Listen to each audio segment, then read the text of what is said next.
Questions 21 through 25 on the 2011 Grade 10 AMC 10B. Brian writes down 4 integers with w greater than x, greater than y, greater than z, whose sum is 44. The pairwise positive differences of these numbers are 1, 3, 4, 5, 6, and 9. What is the sum of the possible values of w? W plus x plus y plus z, they are telling us, is equal to 44. And then they also tell us that we have w greater than x, greater than y, greater than z. And then the pairwise differences. So we've got about 6 of them, right? So y minus z, x minus z, w minus z. And then, of course, x minus y, w minus y, and w minus x. Now, they gave us these numbers, but we don't know which one is which. The only one that we can be certain is the extreme case scenario, which is the largest and the smallest, which is w minus z. This one must be 9. But all the other ones, I have no idea. 1, 3, 4, 5, and 6. Those ones I don't know which one matches which one. So what we can do is we can create a number line and sort of talk about this and try to come up with some sort of a solution. So the largest number is w and the smallest is z. And then we have x and we have y, and I don't know what those numbers are. But we know the pairwise differences, so let's see if we can match things up. W minus z, this whole thing, is 9. Okay, so that's the only one we're certain of. Now let's talk about these guys. We have to match them into this number line so that everything makes sense. Well, the first thing is that this 1 is obviously the difference between 2 consecutive numbers, right? That's the only way it can be. The 1 cannot be the distance from here to here, because these are all integers. So the 1 either goes here, or it goes here, or it goes here. But if it goes here, let's say, that would mean that the distance from w to y is 8, right? Because it's 9 minus 1. But there's no 8 here. So that means that 1 cannot go there or there. It has to go in the middle. That's the only way this will work.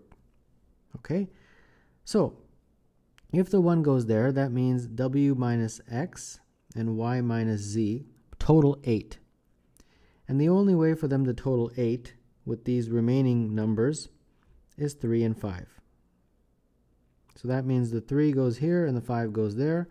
Or you can have the exact same scenario, but with the 3 and 5 reversed.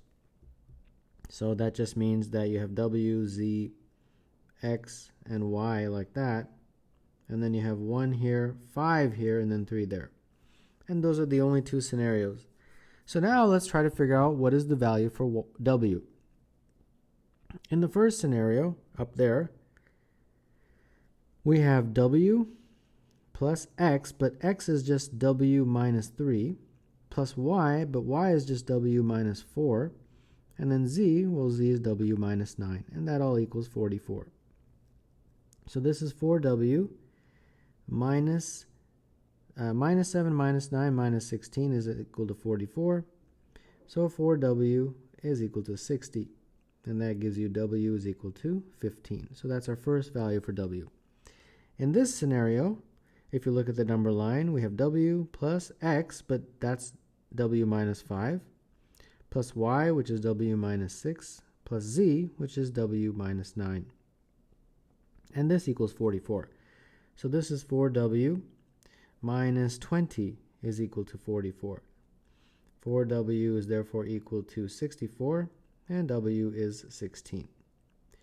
So we have only 2 values of w, 16 and 15, and the sum is, of course, 15 plus 16, and that is 31.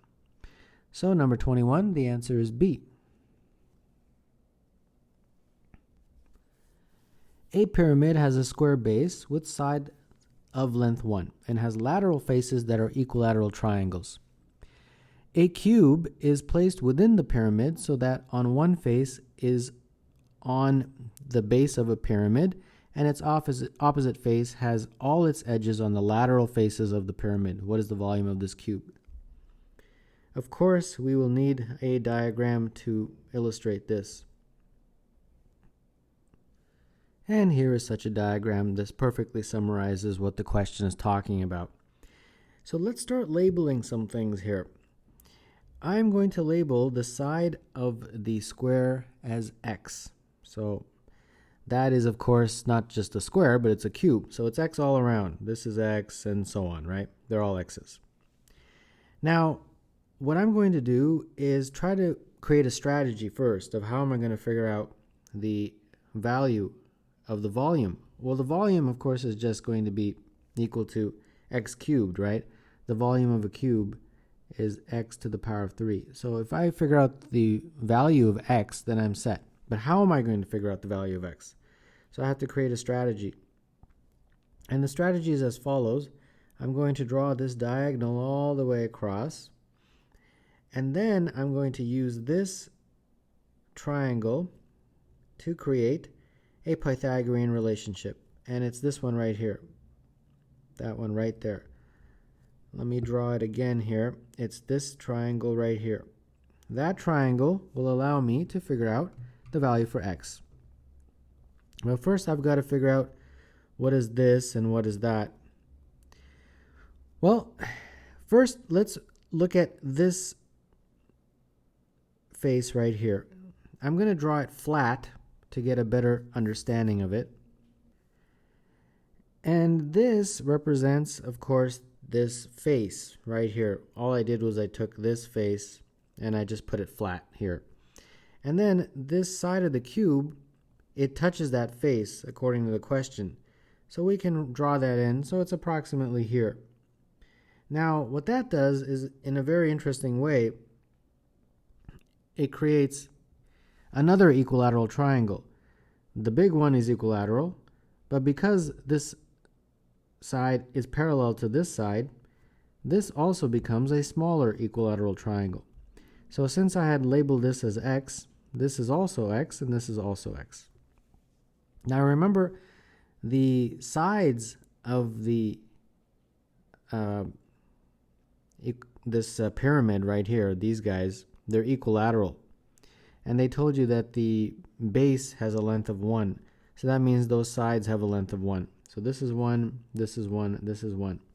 So that means the distance from here to here is 1 minus x. And that takes care of this guy right here. That's 1 minus x. Okay? So we got 2 pieces of the puzzle so far for this Pythagorean relationship. Now we need to concentrate on this right here. You have to give that some sort of a value. Well, that's why I drew the big long diagonal. The good news is that this is 1 and this is 1 as I have labeled. So that diagonal can be easily calculated using Pythagoras, right? Because that's basically just a right angle right there. So that big diagonal is going to be 1 squared plus 1 squared is equal to d squared. So d squared is 2, d is root 2. So that big diagonal is from here to there. But I don't want that whole thing. I want just from there to there. So what I have to do is figure out this diagonal. Well, no problem. This is x and that's x. So the diagonal in that cube from there to there, in a very similar way, let's just call that small d. This guy is small d. Squared is x squared plus x squared.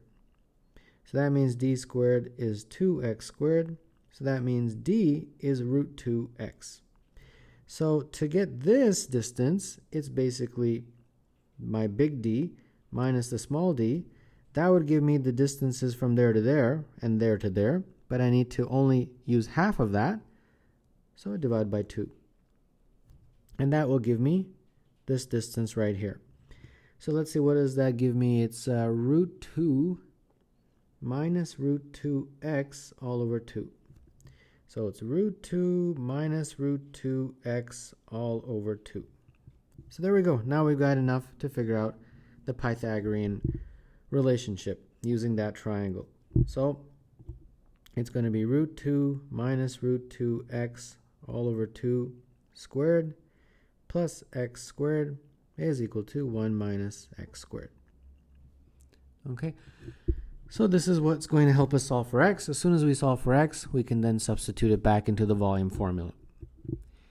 So we just have to do the algebra now. This is going to be 2 minus 4x plus 2x squared all over 4 plus x squared, and then this is 1 minus 2x plus x squared. So the x squareds cancel, and this is just going to be, if I multiply through by 4, it'll just be 4 minus 8x is equal to 2 minus 4x plus 2x squared. Put everything on one side, and if you do, you get 2x squared minus, or rather adding 8x to both sides, so this becomes 4x, and this becomes minus 2. And then I can divide through by 2, and all I'm left with is just x squared plus 2x minus 1. We need to do a quadratic, so that's minus 2 plus or minus the square root of 2 squared minus 4ac all over 2 times 1. And this is minus 2. That looks like root 8, and root 8 is just 2 root 2 all over 2. So in the end, you just have minus 1 plus or minus root 2. Now we can reject the minus part of it because x represents a distance. So just use the positive one. Minus 1 plus root 2. That's my x. So now all I have to do is plug it back into this volume formula, and I can get my volume, knowing that x is minus 1 plus root 2. So volume is equal to x to the power 3. So that's root 2 minus 1 times root 2 minus 1 times root 2 minus 1, like that. So that's 2 minus 2 root 2 plus 1, root 2 minus 1, like this. 3 minus 2 root 2, and we got root 2 minus 1.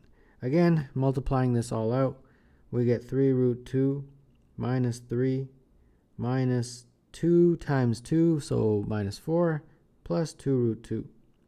So in the end, we got 5 root 2 minus 7. 5 root 2 minus 7, and that is, for number 22, choice A.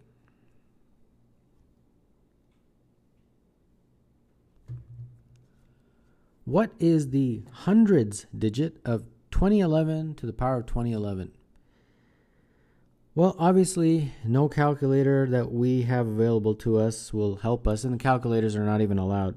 So we have to break this up. The first thing I'll do to break it up is this one right here. When you do this and expand using the binomial theorem, you'll notice that all of these terms will be divisible by 1,000, and therefore those will have a hundreds digits of 0, except 11 to the power of 2011. So what you really just need to do is look at the hundreds digit of 11 to the power of 2011. So that's what we'll do. We've narrowed it down to just 11 to the power of 2011. Now that can be broken up into 10 plus 1 to the power of 2001. And if you are familiar with the binomial theorem, which I hope you are, I'll just write it out for you. We will use this to expand, but we don't need to expand it the whole way, just a few of them. So if you have anything like a plus b to the power of n, it can be expanded as a summation of k equals 0 to n of n choose k, a to the power of n minus k, and b to the power of k. So for example, if you have 1 plus 10 to the power of 2011 like we have, that is essentially just the summation of k equals 0 to 11, I should say. 2011, choose k. 1 to the power of 2011 minus k, and 10, in our case, to the power of k. So we only need to do the first few in this as follows. So the first few will be 2011, choose 0, times 1 to the power of 2011, times 10 to the power of 0, plus 2011, choose 1, times 1 to the power of 2010 times 10 to the power of 1, plus 2011 to the power, choose 2, times 1 to the power of 2009 times 10, choose to the power of 2, plus 2011 to the power, choose 3, 1 to the power of 2008, and 10 to the power 3.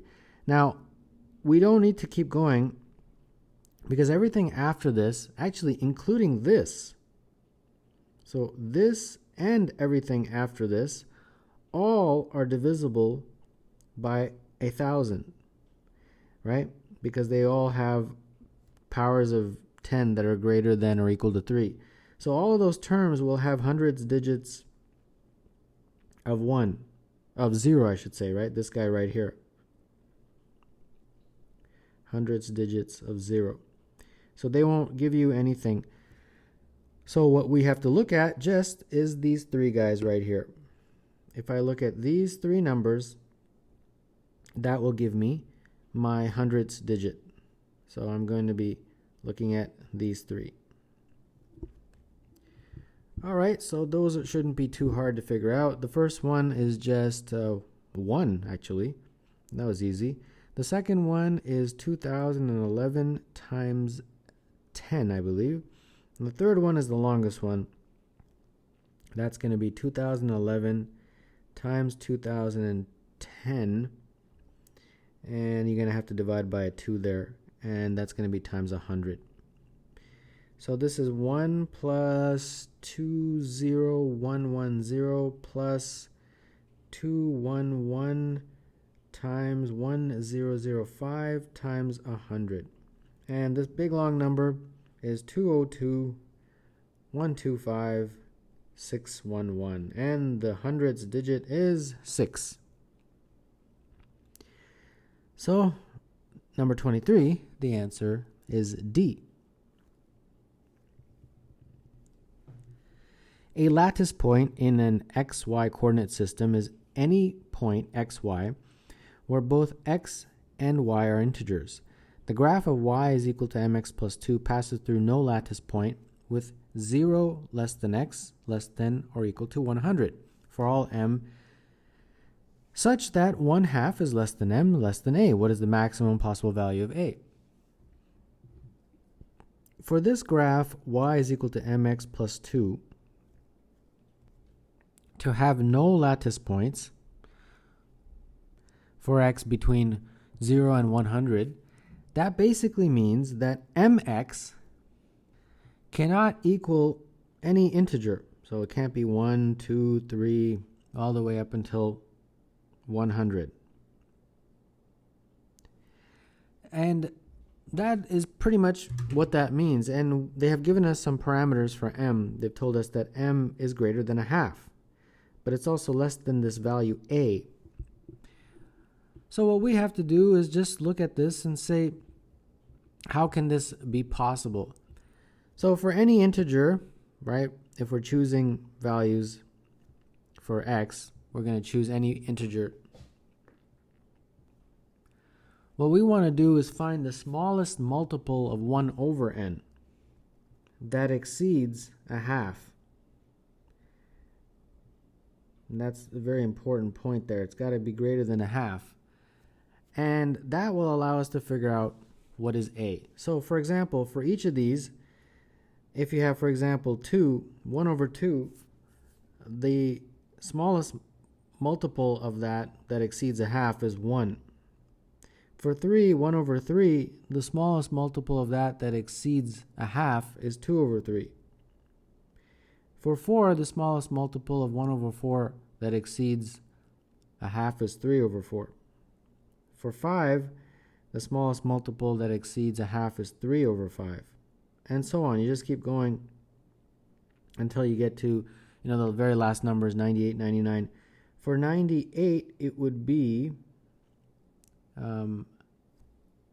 50. For 99, it would be, again, 50. And then for 100, for it to be greater than a half, it would have to be 51. And of these, the first time we have a number, that is going to be our value of a. So basically we're trying to find the closest number to a half in order to make this inequality true.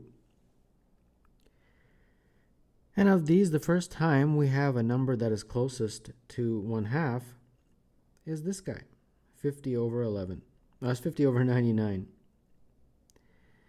And therefore, that will be our A, 50 over 99.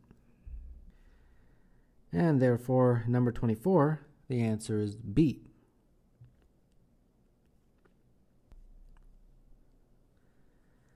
Let T1 be a triangle with sides 2011, 2012, and 2013 for n greater than or equal to 1. If T at n is equal to ABC triangle, with D, E, and F are points of tangency of the incircle of triangle ABC to the sides AB, BC, and AC respectively, then T and n plus 1 is a triangle with side lengths AD, BE, and CF if it exists.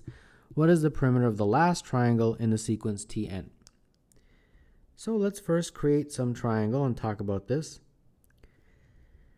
So here is our diagram. We've got this triangle and we can label it, of course, A, B, C, and then we will label the points of tangency, D, E, and F. D is here approximately, E is here, and F is here.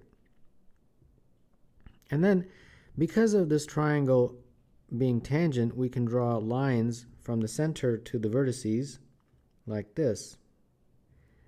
And what that allows us to do is figure out that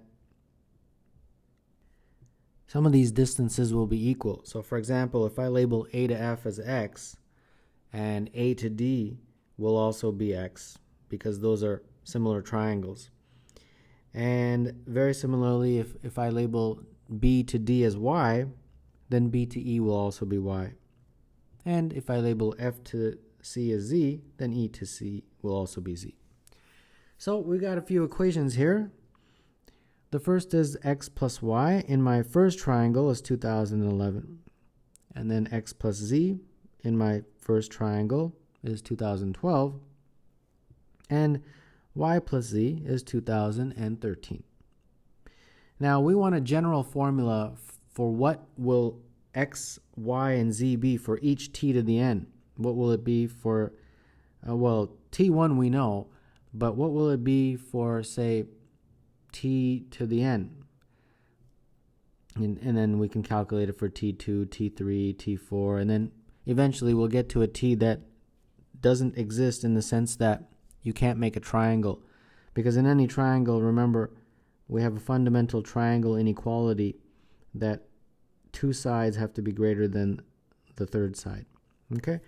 So let's first figure out this, solve for X, Y, and Z. But I want a general formula. I don't want numbers. I mean, I do want numbers, but I want a general formula that will help me get numbers for all of these. So to do that, I will let just something equal 2012. So I'll let, say, P equal 2012. If that's the case, this becomes X plus Y is equal to P minus 1, X plus Z is equal to P, and Y plus Z is equal to P plus 1. And then now I can solve. So solving these, let's see, the first one I can do, I can subtract. I can subtract this equation from that equation. And if I do, I get Y minus X is equal to 1. And then now I can take that equation and add it to that equation. And that gives me 2Y is equal to P. And therefore Y is equal to P over 2. So that's my first general rule. Then I can continue like this. For example, just substitute that into there, and that should be sufficient to give you X. X is basically going to be P over 2 minus 1. And that's it. So that's my general formula for X. And then Z I can get again by substituting into here, let's say. So that will give me p over 2 plus z equals p plus 1. So that means z is equal to p over 2 plus 1. And now I can start making my list of t's. So using these three general formulas, 1, 2, and 3. So the first one, t1, I have xyz as p over 2 minus 1, p over 2, and p over 2 plus 1. And remember, p, we had made the substitution as being equal to 2012. And when you do plug that in, you get values as follows. This is, t2. And that will give you values of 1005, 1006, and 1007. So now we turn our attention to T3. This time, we're not using P equals 2012, we're using this middle number, 1006. If you do that, you get 502, 503, and 504. And you continue like this, and you get all these values for T4, T5, all the way up to T10. And then when you get to T11 and you use these standard formulas with the right substitutions, you will get the following. 247 over 256, 503 over 256, and 759 over 256. And this is not possible because the triangle inequality does not stand up. This would have to be greater than those two, would have to add up to be greater than the third, and in this case it's less than. So this is the last triangle that actually works with the triangle inequality. So now all we have to do is find the perimeter of that, and the perimeter of that, of course, you just add up the three sides. So 375 over 128 plus 503 over 128 plus 631 over 128. And then when you add all those, you get 1509 over 128. 1509 over 128